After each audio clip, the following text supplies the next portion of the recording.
আমাদের যখন জ্বর হয় তখন ভাতের সাথে কোনো সবজি খেতে ইচ্ছে করে না, তখন এই রকম একটা রেসিপি যদি করে দেওয়া যায় তাহলে মুখের স্বাদও ফেরে আর খেতেও ভালো লাগে।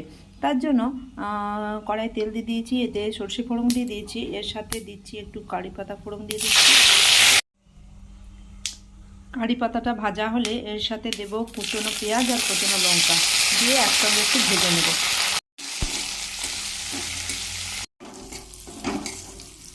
পেঁয়াজটা ভালো করে ভেজে নিয়ে এর সাথে একটু হলুদ দিয়ে একটু নেড়ে নিয়েছি।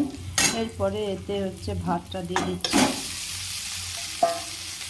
এর সাথে নুন দিয়ে দেবো আর এই ভাজা বাদামগুলো দিয়ে দিচ্ছি।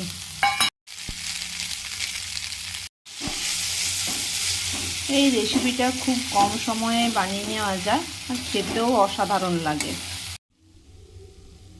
এই ভাতের রেসিপিটা আমার রেডি হয়ে গেছে। ভিডিওটা দেখার জন্য ধন্যবাদ।